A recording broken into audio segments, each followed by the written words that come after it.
Hello, everybody, and welcome to this special bonus extra episode of It's All About Vinyl. And my name is Mark Roland. And my name is Push. Hello, Push. Hello, Mark. The reason we're going to do this one is because we're going to talk about the new issue of Electronic Sound that's published on the day that this podcast will go out.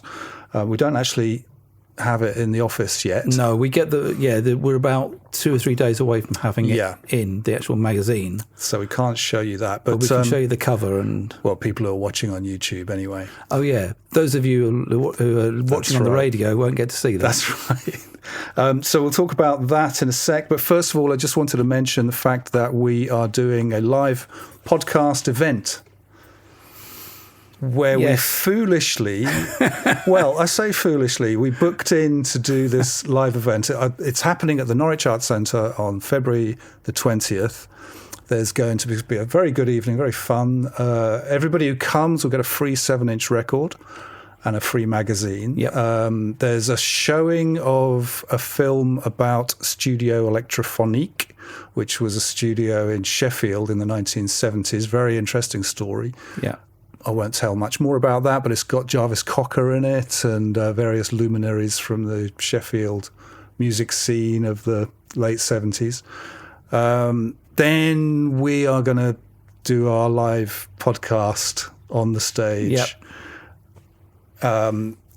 Are you terrified about that? No, not in the slightest. Oh, good. No. I'm going to leave it all to you. Oh, brilliant. There's going to be a few interjections from former cover stars. So Carl Bartos from the Kraftwerk group, he's recorded a little message for us. We've got an excellent message from Jerry Casali of Devo with some very amusing story about working with Brian Eno and Connie Plank and Bowie on their first album. So that should be fun. There's another film, which I haven't even told you about. Push. Okay. Extra thing there. So yeah, it should be good. And we're going to tell the story of Electronic Sound and how we got from there to here. Yeah. I'd be interested to hear that. Yeah. Me too. So that should be great.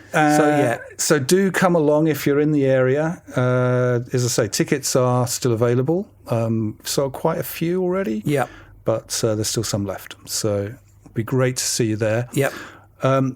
Another bit of business before we talk about the new issue. We've got an email address now. So if you wanted to email us, the email address is vinylpod@protonmail.com. Okay. And we will read all the emails. If you've got any questions, be very interested. Anything you want us to talk about? Any topics that you think we should consider? Yep, that'd be good. Any feedback? Yep. Keep it clean. Civil. That would be great. We noticed that there's comments appearing on the YouTube and on Spotify and stuff. That's great. Yeah, that's brilliant. Thank you very much. We read all of those. Thanks for those. They're honestly very encouraging because knowing that people are listening and responding and enjoying what we're doing is really important. So thank you very much. So yeah, email vinylpod@protonmail.com. Okay, cool. So that's that bit of biz. So should we talk about the new issue? The current new, so it's going out the day, this will be going out the day that the mag comes out. That's right. Okay, cool. Yeah, so you can buy it. If you're not a subscriber, if you're a subscriber, you probably will have already received it because they get sent out on... The way it works is, so we're just to reveal behind the curtain, this is the Friday before the week of publication, and it comes out next Thursday. Yep. So the magazines will all come into the office on Monday. Obviously, they get distributed on Monday into W.H. Smith's and all those high street shops and stuff as well. So we get a stack delivered here. W.H. Smith's or whatever it's called now. Oh, yeah, it's not Smith's anymore, is it? What is it called? It's a great shop, though. It's a great shop, yes. So you can go and you can go buy there, or you could come to www.electronicsound.co.uk/shop and buy it directly from us. Which is actually better for us. Yeah, we make more money that way. We actually get some money. Yes. As opposed to not getting any money. So they all arrive on the Monday, so that's fun. Loads and loads of boxes come into the office that's next door to the studio here. And then we spend a day filling those with 7-inch records. For the bundle subscribers. And then they all get put into envelopes. And then on the Tuesday morning, Tuesday afternoon, Leon, our postie, comes and picks them all up. And then we do it all again for the non-UK ones that go out on the Wednesday. So usually by Thursday, they're starting to arrive. Sometimes it takes till Friday. And it goes in our online shop on the Thursday. That's right. So that's the day that we then kind of tell everybody who's not a subscriber what is in. We don't tend to tell people what's in the issue before it comes out. It's just something we've always done. We don't flag stuff up. We have done, I think, once or twice for certain reasons. We might do the March issue early, actually, because it's going to be quite an exciting one, a big one for us, that one, we think. And it actually links in with the current issue that's out today. I'm going to start talking like it's Thursday, because I think that's the... Okay. Otherwise, yes, that's probably the best way to do that. Having revealed all, you've just shown quite a lot of leg there, Mark, and so we need to use the Men in Black zip memory zapper thing. Yeah. Zip. Okay, it's Thursday. It's Thursday, so it's out today. So, do you want to show the cover? Would that be to those of you who are not watching on the radio? Yeah, sorry to our Spotify, etc. listeners, but on YouTube you can see the cover. If we do have a podcast page on electronicsound.co.uk/podcast, and each podcast has got its own page there, and I'll put we won't need to because you can just see it anyway. It's Thursday, Mark. Yeah, it's not Friday. Just go to the website and look at it. But for those of you who are listening, the cover is Clock DVA. Is the cover story. Post-punk subversives. Post-punk subversives. Yeah, post-punk subversives. It's not easy to say that. I must spell it. And it's a black and white photo, and it's quite grainy and gritty photo of... Clock DVA were Sheffield band, often talked about in the same kind of breath as the Human League and Cabaret Voltaire. They don't have the kind of... I guess breadth and depth of awareness that those other two bands have. But I think Clock DVA's part in the Sheffield story is huge and hugely important because of what they represented. So it's great to do a cover story with them. They've got their first 2 albums are being reissued by the Grey Area of Mute, and the first one's out already, which is White Souls in Black Suits. And the next one, the second album, which is called Thirst, that's coming out later in the summer. I think it's beginning of June that comes out. So, it's quite somebody, Vel, our feature editor, said he thought that the cover looked like an NME cover from the late 70s. And I know exactly what he means. It's got that sort of inky look, because it's black and white. And but also it's got that sort of mysterious, blurry post-punk feel as well. It has. And I think that was the whole thing about them. They were very much electronic pioneers and also very much post-punk pioneers as well. It's a fantastic story. Addy Newton, who was the kind of main guy in the band, who is still very much around, still doing stuff as Clock DVA now, with his current working partner. But at this point in the band's history, they were a 5-piece band. And the photo of them is taken in one of their rehearsal rooms. And Addy had been in a band called The Future, which was with Martin Ware and Ian Craig Marsh. Those are 2 familiar names. From the Human League. So this is pre-Human League, was The Future. And when the band went their separate way, when And when Addy was kicked out of the band, which is the way he tells it, the way he tells it is that he turned up at the rehearsal studios to find all the equipment gone and a note for him. Okay. And I sense he's still a little bit bitter about it somehow. The feature, so there were 5 in the band. The cover feature has been written by Neil Mason, and it's just a great story of. It was just so many great things about them. There's a whole thing about the future, the fact that they were in this proto-Human League band. That was Addy's band, and then the way that the band came together. They were the first 3 gigs that Clock DVA played. They were banned from each of those venues after each of those gigs. So 3 gigs in, and they've been banned from 3 venues. Whatever were they doing? Well, there was a lot of fighting. Okay. There was a lot of really kind of provocative stage shows where they would just like aim a strobe at the audience. Okay. And just play. Yeah. And they would try and they did provoke a reaction. And I think it was another early gig that they played. Those gigs were all in Sheffield. They recorded that recording studio as well that you talked about. Electrophonique. I think Addy's in the film, I believe. Yeah. So they recorded there some demos, but they mainly recorded in their rehearsal room, which was just a kind of like the way that it was described in the piece is you had to kind of go through a lock gate, up a wooden ladder, across a roof, up another wooden ladder, down a corridor, and then you've got to the rehearsal space.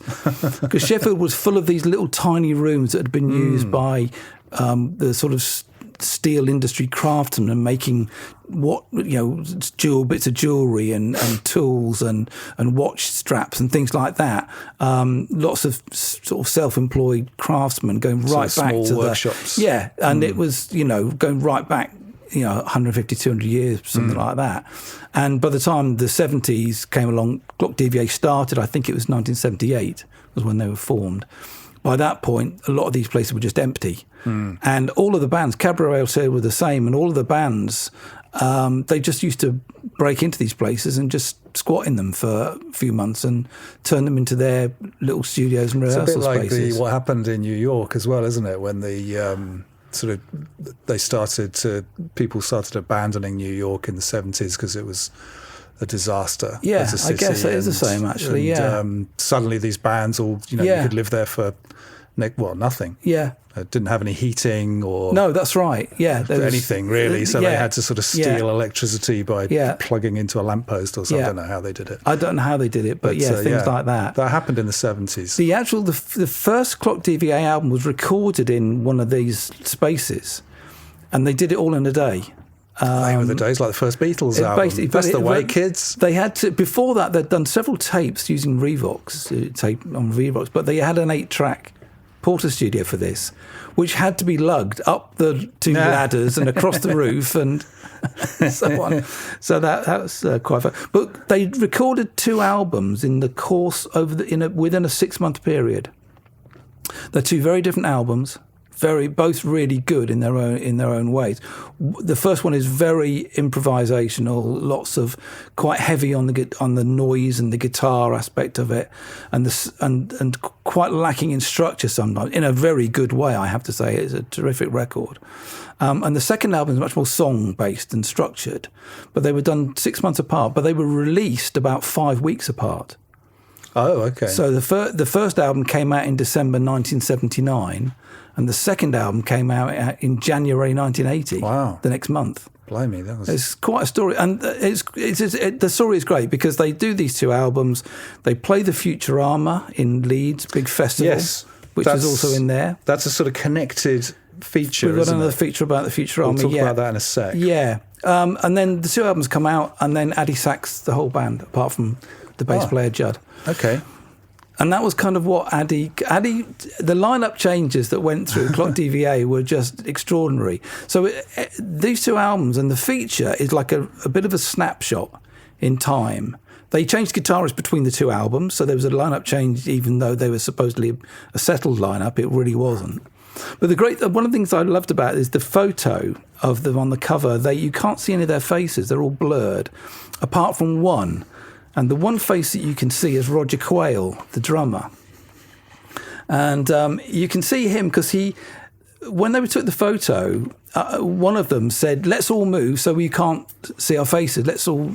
And Roger, I think Roger said something along the lines of, "I just forgot to do it," or something like that, or maybe he said something like, "I didn't mind having my face in it," because he was very young. He was only about 17, 18 at the time. So everybody else was moving and blurred, and he didn't get the message. He's just. But it's a very, very entertaining feature. And we should probably mention the 7-inch. Yes. With this one. Yes. So clock DVA 7-inch with 4 hours and sensorium on it. The sensorium is a deviation rework edit 2026. It's a new version of it. Yeah. It's brilliant. I mean, the original is a great song. Both of those songs are from the first album, the second album, on that silver vinyl as well. I'm calling it industrial grey. Oh, yeah, okay, I'll go with that. Yeah, it sort of matches the Steel City, Sheffield's bleak and industrial feel, doesn't it? And one of our kind of minimalist house style, absolutely. Sleeves as well. 4 hours, the A side, is kind of their signature song. Okay, it was. As you said, Mark, we've got a feature as well this month about the Futurama Festival, which took place between 1979 and 1983, and I've written that piece. There were 5 festivals, and then there was a 6th in 1989, a few years later, they were post-punk festivals. The last one kind of wasn't, because things had moved on. It was 1989, and we were much more getting into indie pop. But the first 5, 79 to 83, were phenomenal events. I mean, the lineups. I did incredible. When we were thinking up cover lines. So we had Clock DVA, post-punk subversives. To arrive at that, we usually go through about many iterations and sort of trying to work out what the best way to describe it was. And I kept saying post-punk's Woodstock. You did? Yeah. I noticed it was often met with sort of tumbleweed. Yes, it was.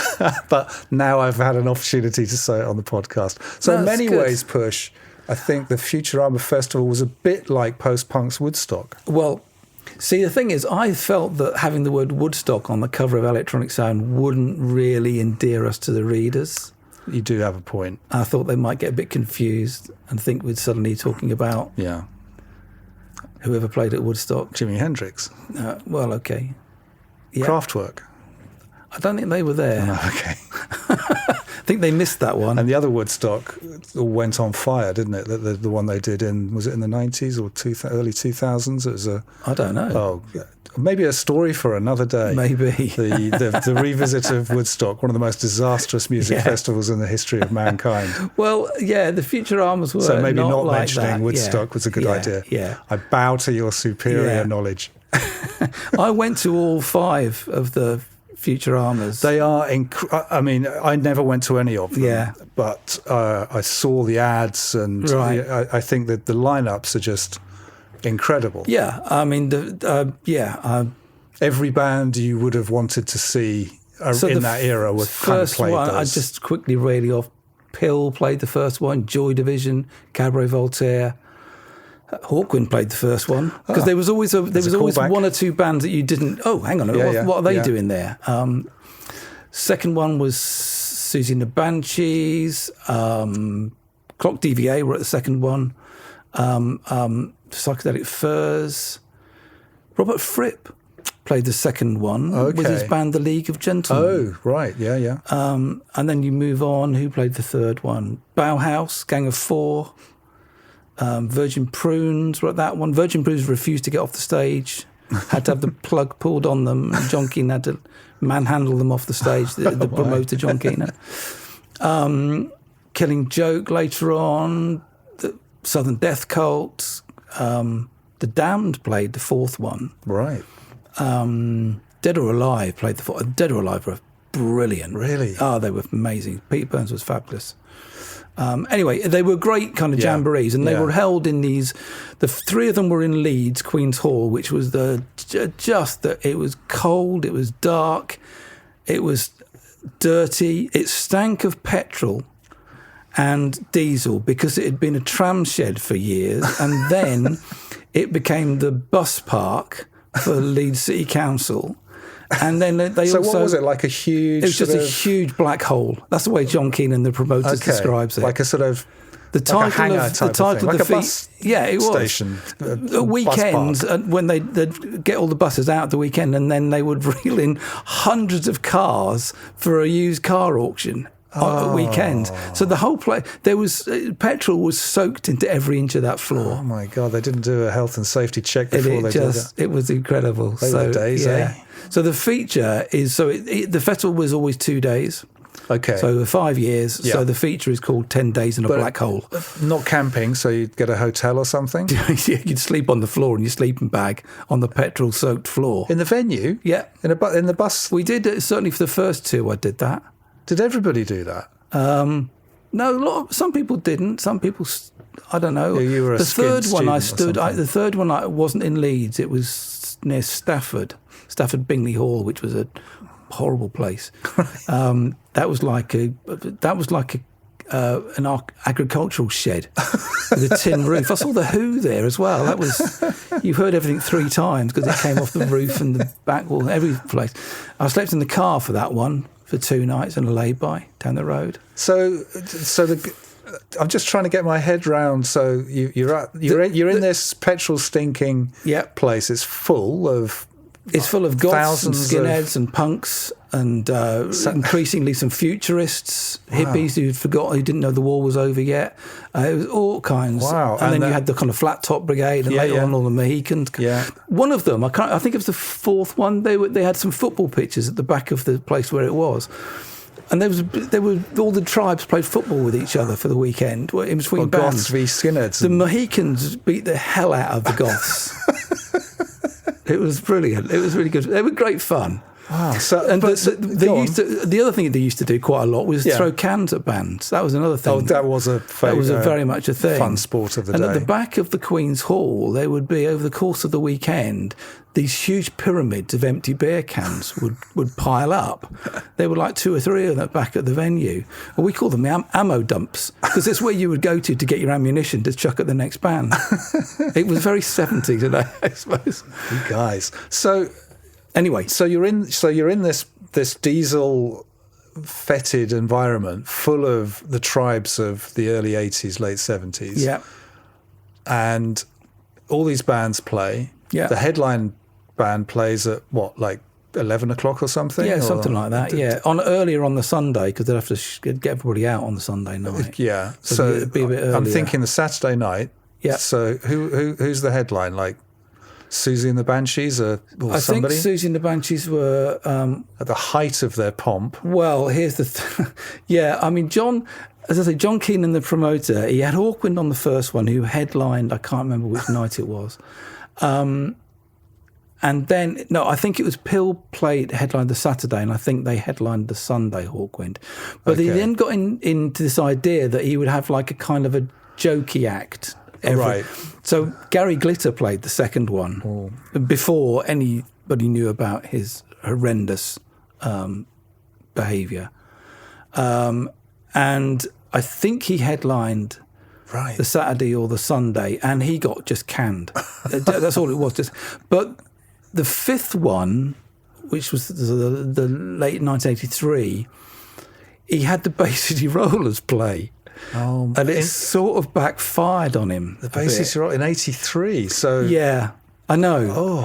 I mean, John says that, he wanted... His idea with it, and I get the point, and it kind of worked. It did kind of work. Was he expected them to come along and play some of their hits and sing along, and, there'd be a bit of can throwing, but generally it'd be all right. A bit of fun, ironic. But Les McEwen turned up, and he had a female singer with him, and they didn't play many of the hits. They played all the sort of new material, which nobody... So the can started really quickly. If they'd have played Shang-a-Lang, they might have got away They with might have it. got away. Maybe they did play one or two of those, but then it didn't help that Les McEwen picked up a half-empty can of beer that had been chucked on stage, threw it back with brute force, and hit a girl on the head, on the forehead, quite near the front.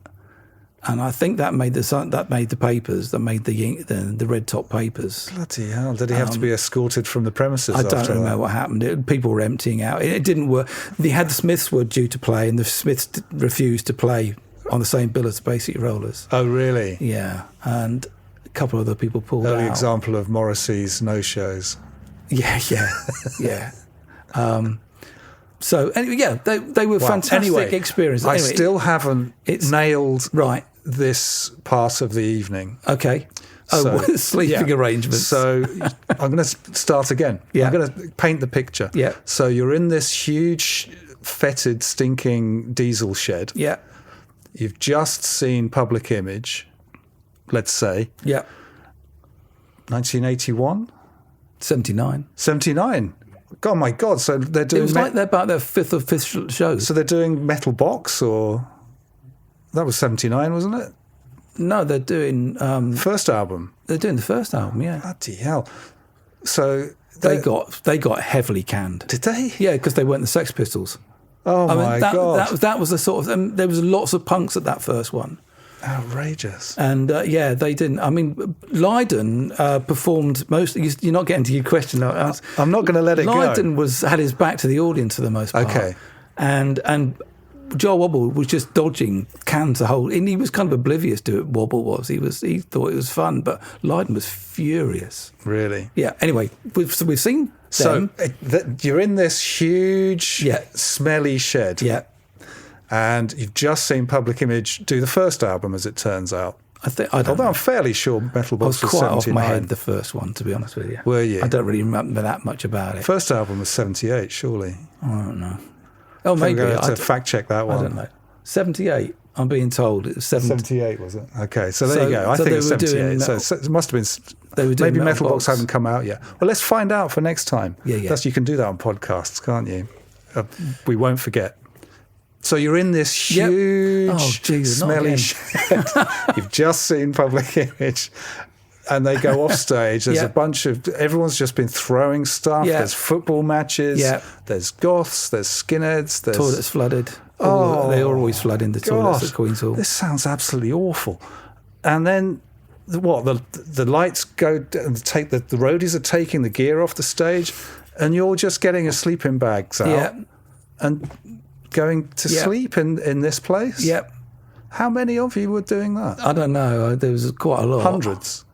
I remember there was 1 year, and I only did that the first 2 years. One of those 2 years, somebody had got a transistor radio that they put on in the middle of the fucking night, and everybody was just, shut up. It's just sort of not very. Everybody's trying to sleep. Nobody slept anyway. No. We just carried on drinking. Really, I remember sort of reading about it, and seeing it, the ads, as I say, in the music press and stuff, and I didn't go because the idea of going to Leeds was just insane for me to go to something like that. But I always thought, oh God, they look so great. That must be amazing. I must say, now I'm thinking, quite glad you. I don't know how well I would have got along with that. Yeah, it was interesting. It was interesting. So you've written the Futurama Festival, the first about those 5 festivals, and you spoke to John Keenan. I spoke to John Keenan. I've interviewed him a couple of times before. He's a terrific interview. How does he feel about it all now? Does he? I think he's just very. He didn't really make much money. He lost money left, right, and centre. He made a bit and lost a bit. Yeah. He had all kinds of setbacks. He was kind of ripped off by some people who filmed one of them, and it didn't really, Then they kind of went bust, and he didn't get the money that he should have done, and he paid them a lot of money, never really got it back. And right. Another one where he had really big problems with the council, and the Hawkwind one, they had lasers for that one. That was the first year, and the whole venue flooded because they had to have so much water to cool the venue. He hadn't checked with Leeds City Council he could bring lasers in. Leeds Council banned lasers from all their venues after that. There's a theme developing here. But I think so. John What they Ferry, had to have loads of water to cool the laser machines down. Yeah, that's what happened. That's what they had to do. Right. But I think John's very. John was a terrific. I mean, John had promoted in Leeds for 2 or 3 years before that. He put on all of the punk bands. Playing to 300 people. Susie and the Banshees, 300 people. Human League, 300 people. He did that week in, week out at the F Club and the Fan Club, his clubs. And then after Futuramas, he was a promoter at the Duchess for many years, putting on Nirvana and Radiohead, and bands like that. And he and again, it was a small venue, and he's a legend in Leeds. He's a legend everywhere, really. If you know your kind of history of live music, he's top man. And I think he never made much money, but he's very proud of what he did. He's a memory for band names and musicians is astonishing, but also he said something to me about he gets lots of messages from people talking about this or that festival, saying it's the best weekend of their lives. Yeah. I can imagine. It sounds like one of those experiences that sort of shifts your course of direction. It made me want to be a journalist. Did it? Did you write about them then? No. I didn't. I actually went to the first one on my own. I hitched from Norfolk to Leeds. That's not an easy on my own hitch. To go to this thing, and I was quite scared. I think, and I was 18, and I went up there, and I did get drunk very quickly, and I think I stayed drunk for most of the weekend. Right. Yeah. So my memories of it are sort of patchy, shall we say? But but it was. They were a bit of a sort of. I say in the piece that by the end it did start to feel like it was an endurance test. Yeah. And by the time I decided it was going to be my last one. Yeah. And funny enough, so did John Keenan. Right. So that was the last one. Yeah. Really. Good. So just to quickly run through some of the other stuff we've got in this issue. We've got Alan Vega, piece on the late Alan Vega by Chris Needs, the Suicide Man, of course. Kim Gordon. Have you heard her new album? That's very, very good. Yeah, so Sean Pattonden's done an interview with her, which is lovely. Really good. Yeah, I think that album Play Me is out in 2 or 3 weeks. I think it might early March. Right. We've got it on sale in the shop, in our shop. Okay. The white vinyl Indies Only edition. Yeah. So if you fancy picking up a copy of that, buy it from us. It's good, and it's really great good. kind of krautrock influenced thing, and Kim Gordon being super cool as she always is, really. Yeah. No, it's a good piece. Other things in the mag, other features, other interviews: Justin Robertson, Jimmy Tenner, Annie Hogan, Keith Seatman, Voca Gentle, Curtain Twitcher, who were a newish Sheffield band. It's nice to keep the Sheffield connection going there. And a piece about Daft Punk's Pyramid Show from about 20 years ago, which was quite a thing. So it's a good issue. Sounds like a great issue. And also, just one very last thing on Clock DVA. I want to give a quick plug to Roger Quayle's blog. Okay. My Life in the Mosh of Ghosts. It's a terrific read. He's written about lots of gigs that he went to and some of the gigs he played with Clock DVA and The Box, which was the band he was in after Clock DVA, after Addy had sacked him and the others. Okay. They all went and formed The Box the same night that they were sacked.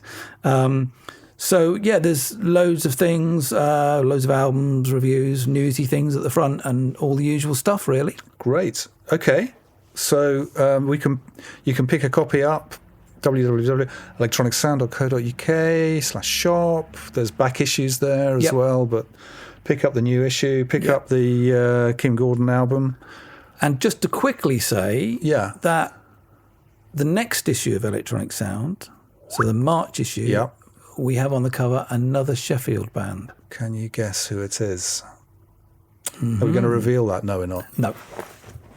Okay, well, and also don't forget to buy tickets for our Live podcast. event. I am actually quite nervous about it now. I'm thinking about now it. it's real. Yeah. It's actually happening. Okay, cool. Good. Lovely. Okay, well, thanks very much. And we'll be back with a regular podcast episode, I think next week. Cool. Actually. Good stuff. Thank you Bye-bye. for listening. Yes. Bye-bye.